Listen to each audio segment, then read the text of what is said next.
Welcome to After the Call, where we answer the questions you have to help you get the most out of your CPI equipment. I'm Brandi Fuller, and joining me again today is Dave Melvin. Hey, Dave. Hey, Brandi, how are you doing? I'm good, thanks. Thanks for coming back. You're welcome. Are you ready to go through this again? I'm ready. I'm in brain picking mode. Okay. So last time when we met, we talked a lot about product and delivery and some of the challenges that people might see in the field or some issues and how to troubleshoot that.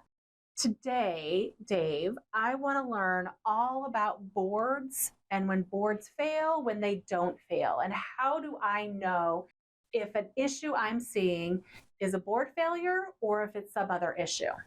So let's start there. Let's start with BMAX. All right. Let me kind of do a BMAX Media 1 G-board, because that's where you probably get the most calls today, because you've got a lot of age on that board. And let's say that I get to the machine and it's stuck on loading. It just says loading. The screen just says loading? It'll be a blue background and it's loading. It'll have some script. Okay. It's just stuck. Or I could have a black screen with a Crane logo, but it's stuck. Okay. It's just not going anywhere. Okay. So the very first thing, the gut reaction is, oh, I got a bad board. Okay. So before we go down that path, let's try a couple of things first. Mm-hmm.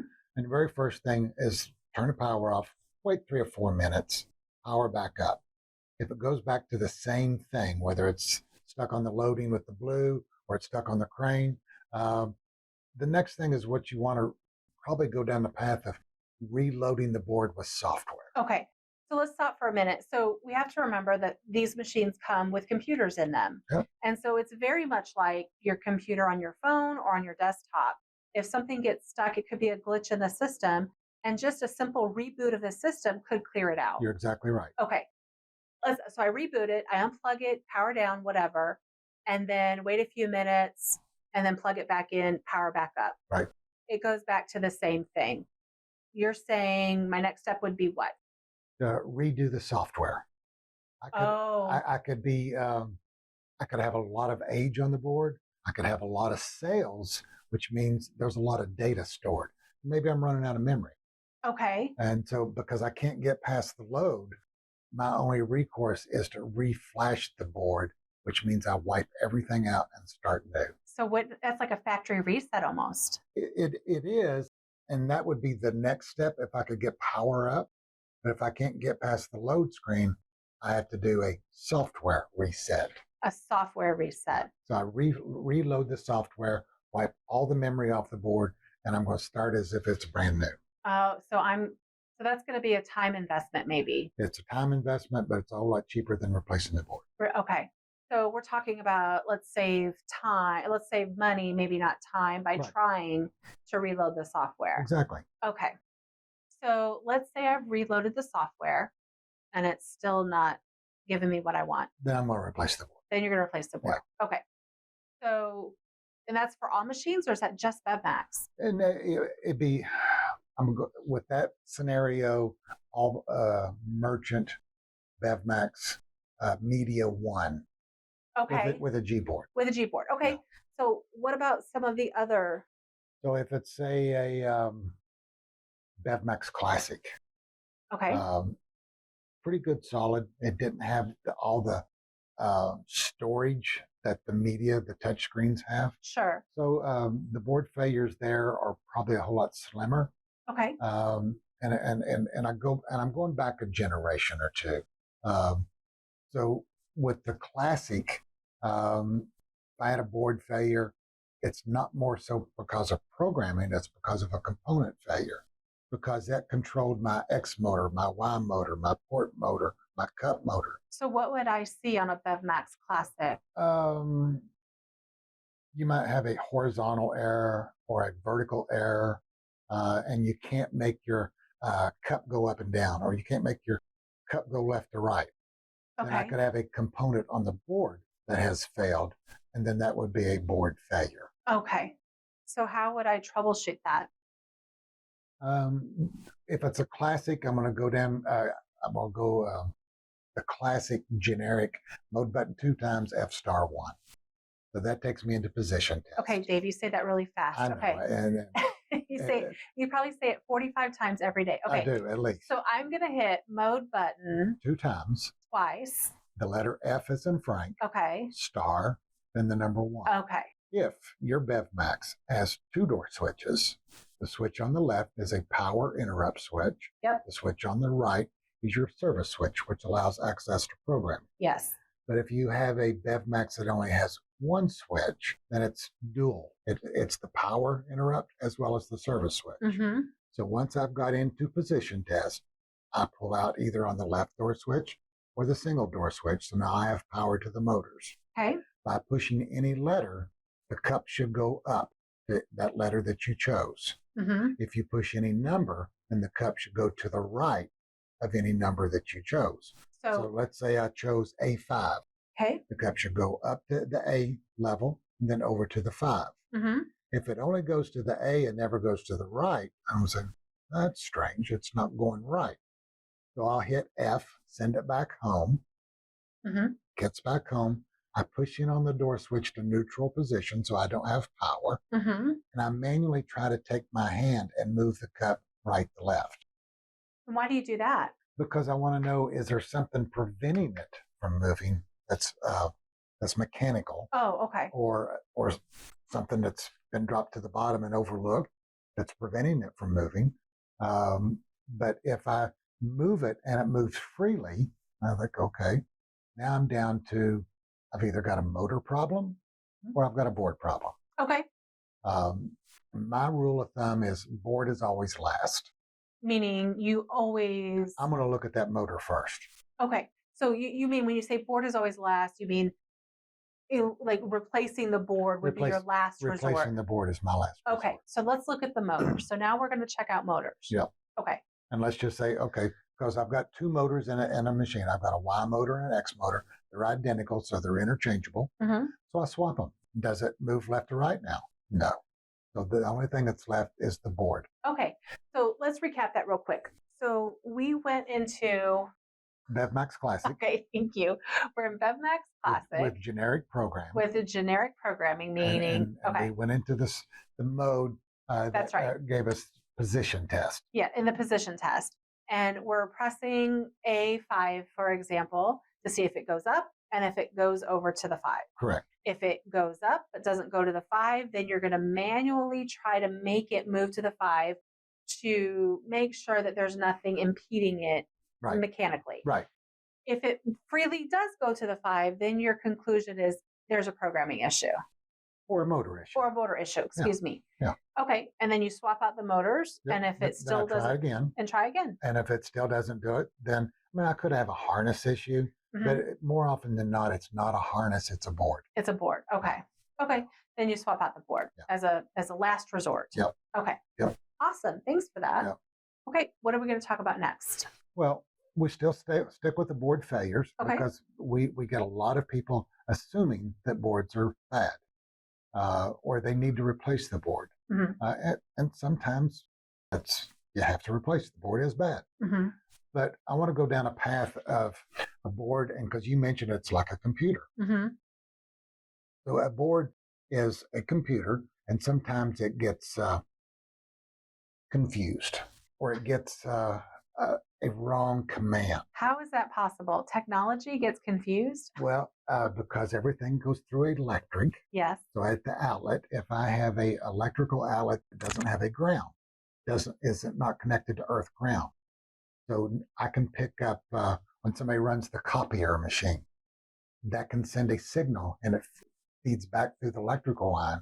And because I don't have a ground, my vending machine can pick that up as a command. It's like interference. It's interference, exactly.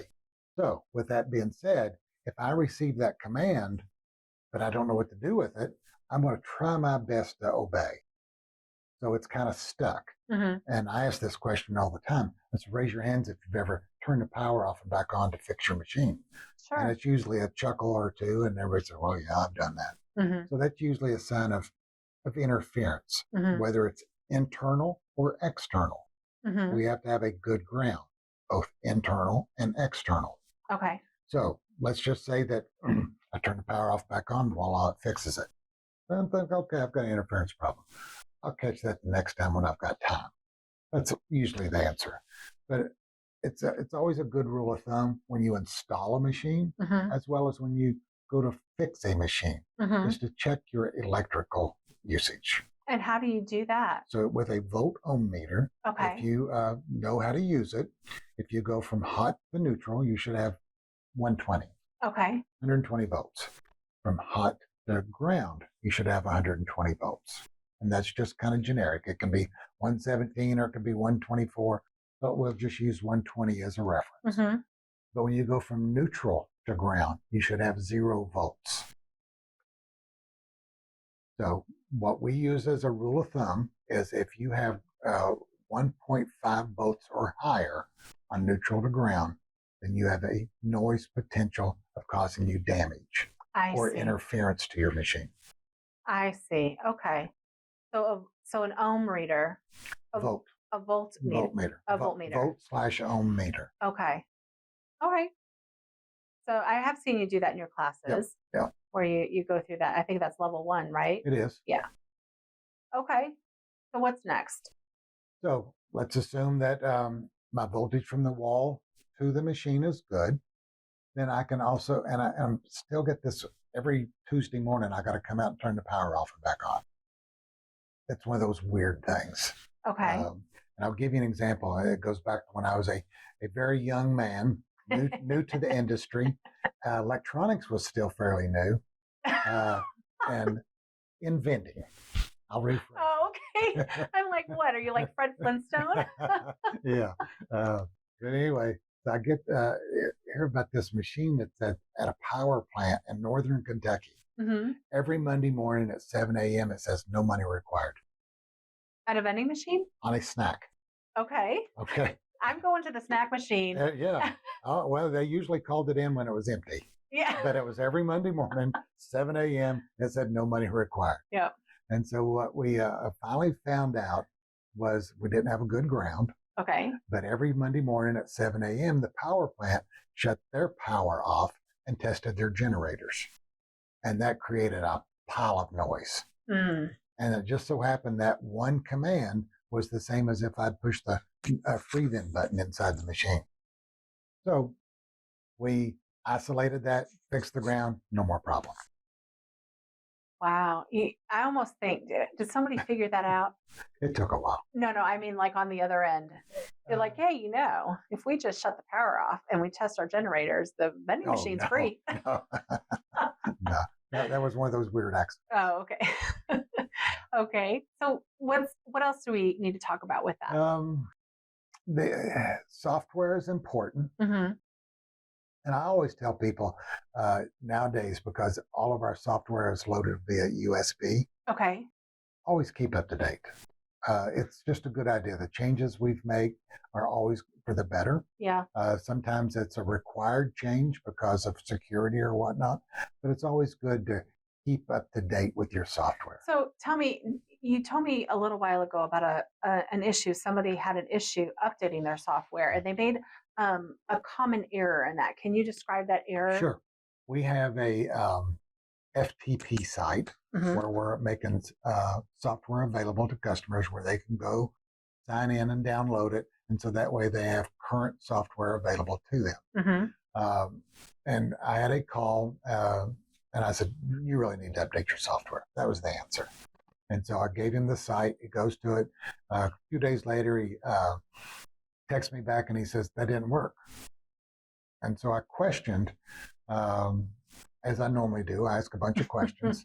And I came to the conclusion that on this FTP site, you have to download the file, then you have to extract it because it's in a zip folder. Oh, yeah. And so what he had done was he just downloaded the file and he knew that he had to put it in an Atlas folder. So he created an Atlas folder and put it in it. But he forgot to extract it. He didn't extract it. I see. So okay. when I extract it, it automatically is in a Atlas folder. So you don't have to do anything. Okay. So that was.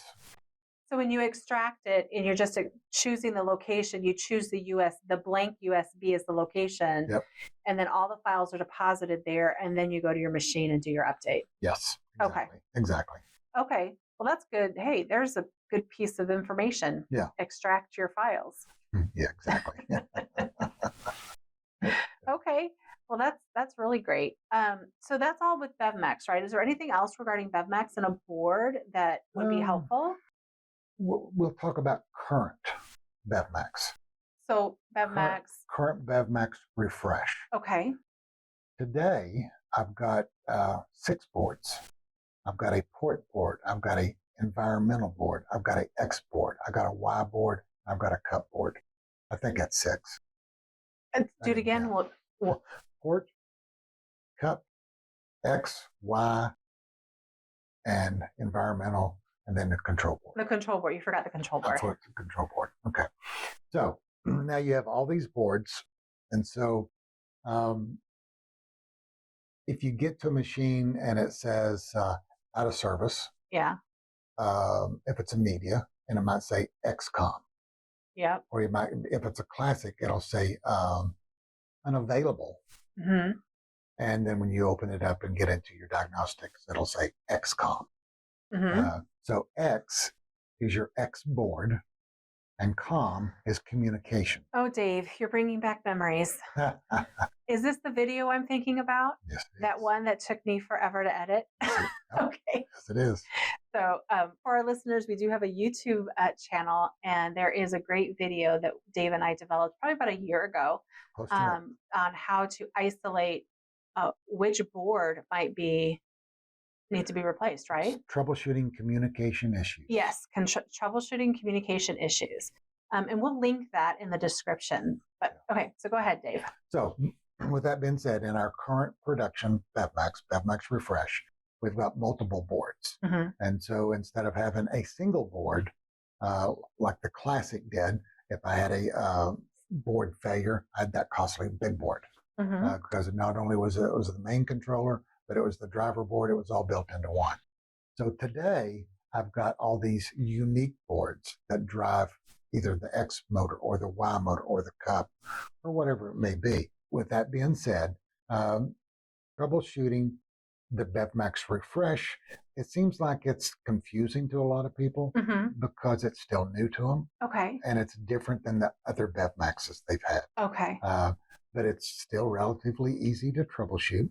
And you've heard me say this a million times. Let the machine be your tool. Yes. That's a Daveism. I feel like we should have I'm going to create something. I'm going to create a Daveism graphic. And anytime there's a Daveism, we're just going to flash it on the screen. There you go. But anyway, but using the machine, let the machine help you see what it's seeing. It doesn't matter what I see. Mm-hmm. Because if the machine sees this, I have to see what the machine sees as well. Mm-hmm. And then I can go from there. Okay. I want to talk about, you told me an example a few moments ago about a pin being bent and multiple selections going down. Can you? On a merchant. Right. That was on a merchant, but it could happen, couldn't it? It can happen on any snack. On any snack machine. Yeah. Okay. So can you tell our audience that? Sure. Yeah, I thought that was a really good example. Yeah. It hadn't been too long ago. I was at a machine and the complaint was it's vending 105, 107 every time I make any selection off of the one tray. Even if you're not selecting 105 or 107. Right. Off the 2 tray, 3 tray, 4 tray, the 5s and 7s off every tray would vend together. Oh, interesting. Yeah. So what I found was, or what I suspected was the harness, one of the harnesses was plugged in wrong. Okay. And it was, but when I really had to put my glasses on to really look, and I found that there were 2 pins bent and touching each other. And then when the harness was plugged in over top of it, those 2 pins were basically shorted together. So it caused those 2 motors to run on every tray. Oh, I see. So once I put my glasses on, I could actually see it. Then I bent the pins back and got everything straight. Okay, so I've got to ask Dave, Sure. You keep saying you put your glasses on and you could finally see it. How long did it take you to put your glasses on? How much did you fiddle around with it before you're like, maybe I should put my glasses on? Well, I unplugged it first and plugged it back in because I just thought it was plugged in wrong. Okay. And then it did the same thing. So then I turned the power back off, I unplug it, put my glasses on. I think, oh. Oh. Now I can see what's There's really the error. Now I can really see what's wrong. That's funny. So make sure if you have poor eyesight that your glasses Yeah, are wear your maybe one of the glasses. first Yeah. tools you grab. Yeah. Let your eyes be your tool, Dave. Yeah. Don't leave home without them. That's right. Awesome. All right. Well, what about anything else with a merchant board that customers may encounter? What would they see that, or with any of the machines, what are they going to see that's going to indicate to them, maybe I have a board issue? Um, this is one that I hear on a merchant. I won't say often, but I've heard it enough throughout the years. And they'll say, I owe voltage error. Okay. And it's on a merchant. And it's I as an icicle, O as an octopus, error, voltage. That's usually 99.999% a bad SureVent board. Oh. And what that does is it causes a voltage drop on the IO, which is the driver board in the merchant, and then that creates that error. And by simply just unplugging, most people, I mean, I'm going to start with the SureVent just because I've seen it more often than not, but it could be, I could have a bad coin mech. A bad what? Coin mechanism. Okay. So if you have a IO voltage error, what you want to do is isolate and remove items from the IO board. Oh, okay. And power back up.